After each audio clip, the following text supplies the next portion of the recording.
이 아침에 우리에게 주시는 하나님의 말씀 찾겠습니다. 마태복음 22장 23절부터 33절에 이르는 말씀입니다. 마태복음 22장 23절부터 33절까지의 말씀입니다.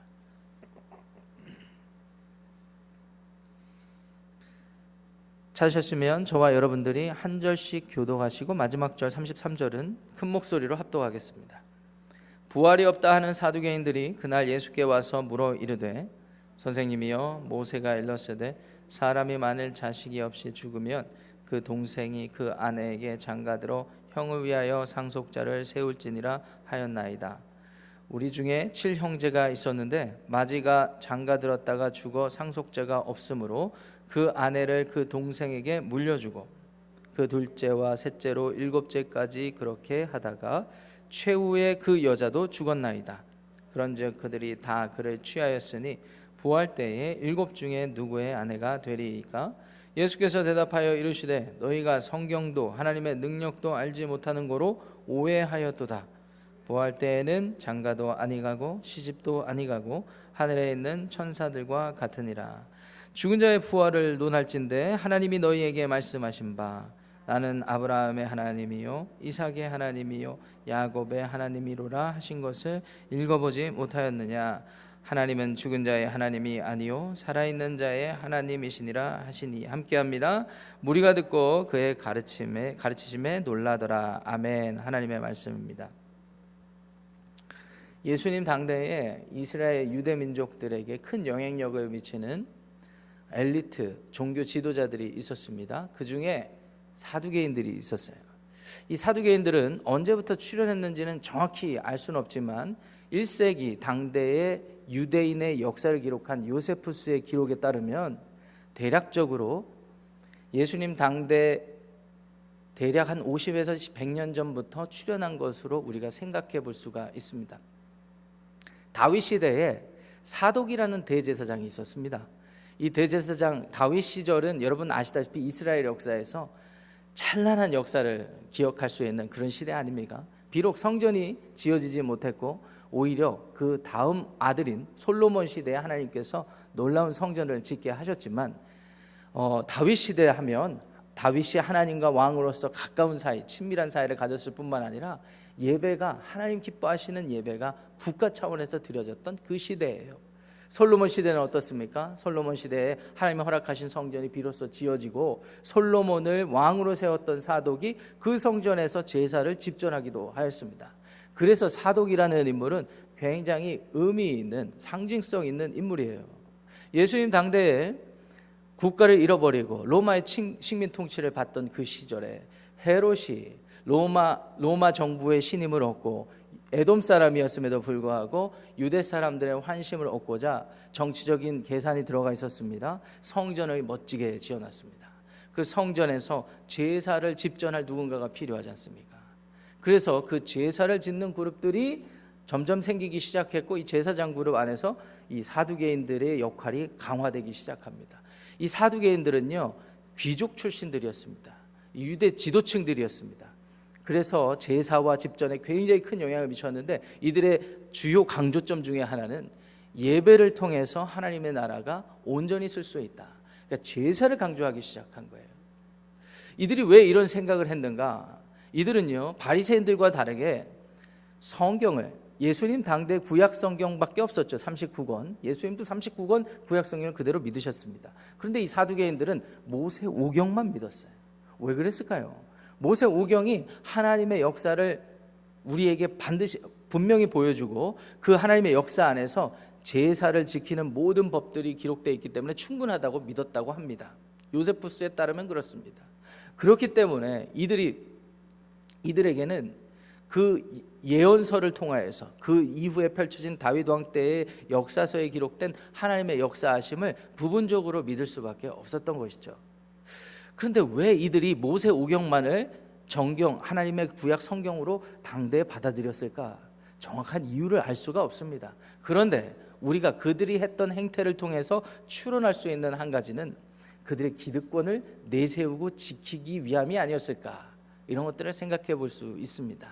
헤롯이 지은 성전에서 지도자 역할을 하고 리더 역할을 하는데 강조를 어떻게 했다고요? 제사를 잘 드려야 우리의 삶에 하나님의 나라, 우리가 속한 커뮤니티가 하나님의 나라를 이룰 수 있다고 강조했지 않습니까? 모세오경에, 특별히 레위기서에 그 모든 제사법이 다 들어있어요.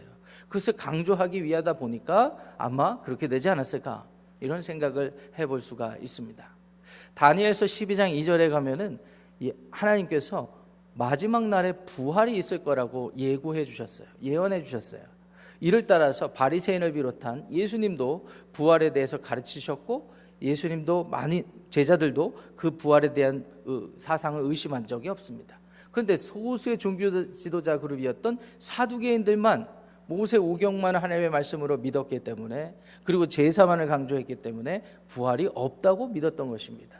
여러분 잘 아시다시피 사도행전에도 보시면은 바리새인과 사두개인들이 싸움이 나는데, 그때 바울 때문에 싸움이 날 때 바울도 그런 말을 한 적이 있습니다. 오늘 본문도 보세요. 오늘 본문 22절 보시면은요, 부활이 없다고 믿는 사두개인들이 예수님께 나와서 묻는 장면들이 펼쳐집니다. 24절부터 28절에 그 내용이 소개되어 있어요. 우리가 흔히 말하는 계대 결혼, 우리 유대 관습법 중에 하나죠. 여러분 룻을 생각해 보세요. 룻을 생각해 보세요. 그 나오미를 통하여서 또 유다와 다말의 이야기를 생각해 보세요.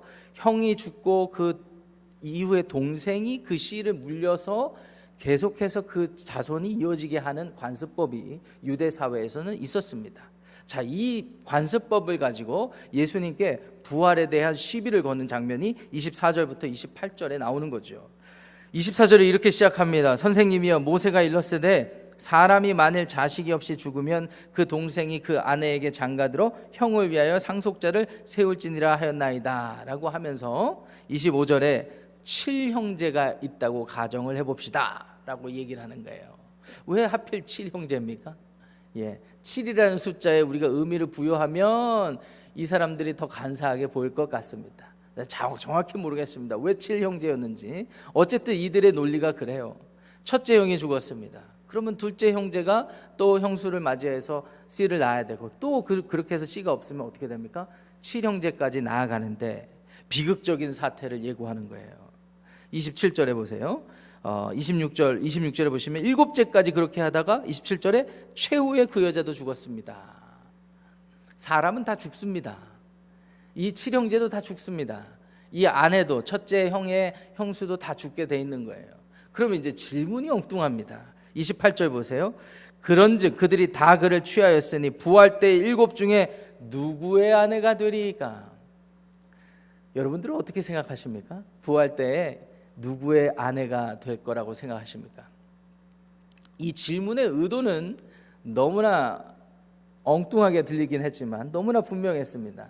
부활을 인정하지도 않으면서 예수님께 부활 이후에 일어날 일들을 질문했으니까 의도는 분명하지 않습니까? 부활이 없다라는 것을 자기들의 질문과 예수님과의 대화를 통해서 드러내려고 하는 것이죠. 그러니까 가정을 하고, 어떤 상황을 가정을 하고, 특별히 그 현실의 삶에서 이해될 만한 상황이었어요. 가정을 한 다음에 예수님의 답을 기다리는 거예요. 근데 예수님의 답이 기가 막힙니다. 29절 말씀 보세요. 29절. 예수께서 대답하여 이르시되 너희가 성경도 하나님의 능력도 알지 못하는 거로 오해하였도다. 여기 오해하였도다라는 말은 NASB 성경에서는 뭐라고 기록됐냐면 mistaken 이렇게 되어 있습니다. 니네가 실수했다. 지금 착각했다. 지금 잘못 알고 있다라는 말씀을 하시는 거예요. 30절 말씀 보세요. 부활 때에는 장가도 아니가고 시집도 아니가고 하늘에 있는 천사들과 같으니라. 여기 천사들과 같다라는 말은 예수님이 부활을 부분적으로 인정하셨다는 말이 아니에요. 예수님이 육체는 부활하지 않을 거라는 말씀이 아니라 영만 부활할 거라는 말씀을 하신 게 아니에요. 이 천사와 같다라는 말은 그 상태, 죽음 이후의 상태는 육체도 부활하는 날이 있지만, 특별히 요한복음 5장 28절 29절을 가보세요. 제가 여러분들을 위해서 읽어보겠습니다. 이를 놀랍게 여기지 말라. 무덤 속에 있는 자가 다 그의 음성을 들을 때가 온다. 이렇게 말씀하시고 29절에 선한 일을 행한 자는 생명의 부활로, 악한 일을 행한 자는 심판의 부활로 나오리라 이렇게 말씀하세요. 그러니까 예수님은 어떤 가르침을 주셨냐면 부활이 분명히 있고 육체 부활이 있는데 믿는 자만 부활하는 것도 아니고 안 믿는 자도 부활을 해서 그때 진정한 심판이 있을 것이다. 요한계시록 21장 29절에 가보시면요, 둘째 사망이 있을 거라고 얘기해 주셨어요. 그때는 다 부활하는 날이고요, 주님이 오시면 그때 안 믿는 사람도 육체가 다 부활한다고 그러셨어요. 그리고 그때야 비로소 영원한 죽음, 영원한 생명이 이루어진다, 이런 말씀을 하신 적이 있기 때문에 예수님의 천사들과 같으리라, 이 말씀은 육체는 부활하지 않는다는 부분적인 사실이 아니에요. 그 상태, 천사들처럼 우리가 살아서 하나님과 교제할 수 있는 상태를 의미하는 겁니다. 육체도 부활하고 영도 깨어서 하나님과 인격적으로 교제할 수 있는 그 상태를 얘기한다고 볼 수가 있습니다. 그런데 예수님의 말씀 중에 더 중요한 사실이 31절 32절 말씀입니다. 우리 중요한 구절이니까 한 목소리로 읽어보겠습니다. 시작. 죽은 자의 부활을 논할진대 하나님이 너희에게 말씀하신 바 나는 아브라함의 하나님이요 이삭의 하나님이요 야곱의 하나님이로라 하신 것을 읽어보지 못하였느냐. 하나님은 죽은 자의 하나님이 아니요 살아있는 자의 하나님이시니라 하시니. 아멘. 여기서 죽은 자의 부활을 이야기를 할 때 우리 인간적인 측면에서만 생각하면 안 된다는 것을 예수님께서 강조하고 계신 거예요. 중요한 게 뭡니까? 이 32절에 하나님이 어떤 분이신가, 이거를 중요하게 생각해야 된다는 거예요. 하나님은 어떤 분이세요? 아브라함의 하나님, 이삭의 하나님, 야곱의 하나님. 모세 오경만을 구약 성경이라고 여겼던 사두개인들에게는 이 예수님의 이 표현이 매우 적합한 표현이었을지 몰라요. 모세 오경 창세기에 주로 등장하는 아브라함의 하나님, 이삭의 하나님, 야곱의 하나님이 그들이 믿는 여호와 하나님의 이름이었거든요. 이스라엘 역사를 펼쳐놓고 살펴보세요. 아브라함의 하나님, 이삭의 하나님, 야곱의 하나님이 어떤 분이십니까? 살아계신 하나님이에요. 이스라엘 역사, 모든 역사에 인접한 나라들의 역사를 보면 그들은 죽어있는 신을 믿는 사람들이었습니다. 이방 신을 만들어서 자신의 하나님으로 여기고 자신들이 만들어낸 신에게 절을 하면서 자신들의 바램을 쏟아놓던 그런 종교들이 많았습니다. 오늘날 이 시대도 마찬가지죠. 오늘날 이 시대에는 종교성만 갖추지 않았을 뿐이지 우리가 소유하고 있는 모든 물질 세계의 물질적인 가치가 우상이 되어가는 시대 아니겠습니까? 마찬가지라고 생각합니다. 그런데 하나님은 형상도 없으세요. 야훼 하나님은 형상도 없으세요. 그런데 하나님은 형상이 없이 약속이 있었어요. 아브라함의 하나님, 이삭의 하나님, 야곱의 하나님, 이 이름이 뜻하는 바는 무엇입니까? 하나님은 약속하시는 것을 이루시는 하나님이라는 거예요. 아브라함에게 나타나셨습니다. 그리고 아들이 있을 거라고 말씀하셨어요. 오랜 시간이 흘렀습니다. 100세 때 드디어 아들이 생겼어요. 그런데 이 아들도요, 하나님이 모리아산에서 바치라고 그랬어요. 근데 아브라함이 어떻게 했습니까? 직접 그 말씀에 순종해서 바치려고 했습니다. 근데 히브리서 11장 말씀에 뭐라고 소개되어 있습니까? 아브라함이 그렇게 했던 이유는 하나님은 죽은 자도 살리실 수 있는 하나님이다 라는 믿음이 있었거든요. 그래서 아브라함이 하나님 앞에 그렇게 믿음으로 순종을 했던 것입니다. 그 모든 것들을 경험한 이삭은 어땠을까요? 야, 하나님이 진짜 살아계시는구나. 그 믿음대로 살았습니다. 그래서 그 믿음을 아들 야곱에게 물려줬고 아들 야곱은 그의 12아들에게 다 직간접적으로 영향을 미쳤을 뿐만 아니라 하나님께서는 그 약속대로 그 12지파를 통틀어서 이스라엘이란 나라를 세우시죠. 그때부터 이스라엘의 역사가 시작된 것입니다. 이스라엘 역사에서 하나님은 어떤 분이셨습니까? 한 번 하신 약속은 끝까지 지키시는 하나님이었어요. 언약을 세우셨습니다. 그래서 나는 너희들의 하나님이 될 테니까 너희들이 내 말을 잘 듣고 따르면 내 백성이 될 것이고 영원한 축복을 누릴 것이다. 하나님은 한 번도 그 약속을 어긴 적이 없으세요. 그런데 유대민족 이스라엘 백성들이 계속해서 죽어있는 신, 이방민족들이 만들어서 섬기는 신, 바알신, 아세라신, 그 외에 많은 신들 앞에 나아가서 엎드리고 예배하고 엄한 짓을 하고 다닌 거예요. 엉뚱한 짓을 하고 다닌 거예요. 하나님이 심판하셔야 되겠죠.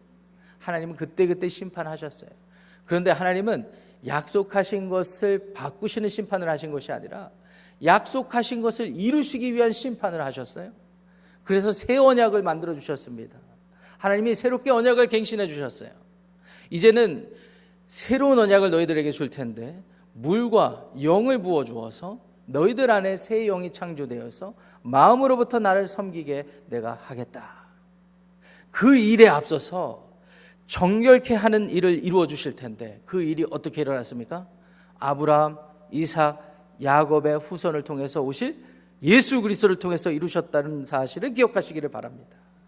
하나님의 약속이 아브라함의 후손으로 오신, 인간으로 오신 예수님으로 인하여서 완전히 이루어지고, 예수님이 십자가에서 죽으시고 장사되시고 3일 만에 부활하심으로 죽은 자의 첫 열매, 그 부활의 열매가 되었다는 사실을 믿으시기 바랍니다.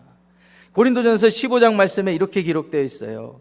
15장 19절부터 22절 말씀입니다. 사도 바울께서 이런 말씀하세요. 만일 그리스도 안에서 우리가 바라는 것이 다만 이 세상 삶뿐이면 모든 사람 가운데 우리가 더욱 불쌍한 자라라고 하시면서 20절에 이제 그리스도께서 죽은 자 가운데서 다시 살아나사 잠자는 자들의 첫 열매가 되셨도다. 사망이 한 사람으로 말미암았으니 죽은 자의 부활도 한 사람으로 말미암았느니라. 예수님으로 인하여서 부활이 가능하게 된 거예요. 예수님은 이 일을 위해서 이 땅에 오신 것입니다. 죽으러 오셨을 뿐만 아니라 다시 사심으로 인하여서 자기를 믿는 자, 모든 믿는 자들이 부활하게 될 것을 약속해 주시러 오신 거예요. 우리는 이 부활을 어떻게 얻게 됩니까? 믿음으로 얻게 되는 것입니다. 믿음으로 얻게 돼요. 어떤 청년이 오늘 이 본문 말씀을 보고 이런 질문을 한 적이 있어요. 목사님, 예수님의 부활이 기다려지기도 하다가 꺼리껴지기도 합니다. 30절 말씀 보니까 부활 때에는 장가도 안 간다고 그러는데 저는 아직 장가를 아직 못 갔습니다. 그러니까 장가를 가고 예수님이 오셨으면 좋겠습니다. 장가를 간 다음에 내가 이 땅의 삶을 다 누리고 그때 내가 부활을 했으면 좋겠습니다. 실제로 이런 질문을 한 형제가 있습니다. 저는 같이 웃었죠. 왜냐하면 저는 결혼을 했기 때문에. 근데 예수님이 그 자리에 계셨으면 어떤 말씀하셨을까요? 아마 29절에 말씀하셨을 것 같아요. 너희가 성경도 하나님의 능력도 알지는 못하는 거로 오해하였도다. 실수하고 있는 거다. 착각하고 있는 거다. 잘 모르고 있는 거다. 여러분들은 부활을 기대하고 소망하고 계십니까? 예수님이 오실 때 여러분들의 육체가 완전한 모습으로 부활하여서 영화롭게 되어서 하나님 나라 공간적으로 킹덤 오브 헤븐에 우리 주 예수님과 영원히 살 것을 기대하고 소망하고 계십니까? 말씀은 아멘이라고 하시지만 표정은 영 그렇지 않은 것 같아요. 저를 생각해봐도 그렇게 소망하거나 기대하는 마음이 사라진 것 같아요. 왜 그럴까 묵상을 해봤어요. 왜 그럴까요? 여러분들은 왜 그렇다고 생각하십니까? 우리가 사는 이 시대가 너무 좋은 것 같아요. 우리가 사는 이 시대는 과거 그 어느 때보다 모든 것이 다 갖춰진 시대 아닙니까? 손바닥 안에 모든 세상이 들어오는 시대 아니에요? 아침에 눈을 떠서 손바닥에 스마트폰을 얹혀놓고 지구 반대쪽에 있는 이스라엘이라는 나라에 무슨 일이 일어나는지 다 보는 시대 아니겠습니까? 그 어느 시대보다 우리 모든 인간들이 전지하게 되는 시대인 것 같아 보여요. 과학 문명이 발달해서 전능해지는 시대 같아요. 하나님이 필요 없는 것 같고 하나님은 그저 나의 복이나 나의 안녕을 위해서 존재해주면 감사한 존재 정도 되는 것 같아요. 근데 여러분 중요한 사실을 기억하시기를 바랍니다. 이런 시대를 살고 이런 시대를 누리는 게 잘못된 것은 아니겠으나 우리가 이런 시대를 산다 하더라도 인간은 죽게 된다는 사실을 기억하시길 바랍니다. 다 죽어요. 죽음 이후의 삶이 더 중요하지 않겠습니까? 성경은 분명히 말합니다. 죽음 이후의 삶이 반드시 있고 하나님의 심판이 반드시 있다. 그리고 그때 우리가 부활할 때가 있다. 어떤 분이 또 이런 질문을 하세요. 목사님, 부활 때 저는 어떤 모습으로 부활하게 될까요? 집사님은 어떤 모습으로 부활하고 싶으세요? 자매님이셨는데 저는 꽃다운 20대 시절로 부활하고 싶습니다. 30대 시절로 부활하고 싶습니다. 이게 희망사항대로 되면 얼마나 좋을까요? 여러분들 한번 생각해 보세요. 어떤 시대로 돌아가서 그때 부활할 수 있을까요? 이게 좋은 이야기인지 아닌지는 모르겠으나 부활 때 어떤 모습일지 우리가 생각하게 하는 한 단서가 있어요. 여러분, 예수님이 부활하셨을 때 도마가 믿지 못한다고 그랬어요. 그때 예수님이 다가가셨어요. 그리고 도마가 예수님을 믿게 된 결정적인 장면이 등장을 합니다. 무엇입니까? 예수님의 창자국과 손의 못자국을 봤어요. 그게 예수님이 부활하신 육체의 모습 그대로입니다. 그 모습을 우리가 생각해보고 그 말씀을 생각해보면 어때요? 예수님이 돌아가신 그대로 부활하신 것 아니에요. 그렇지 않습니까?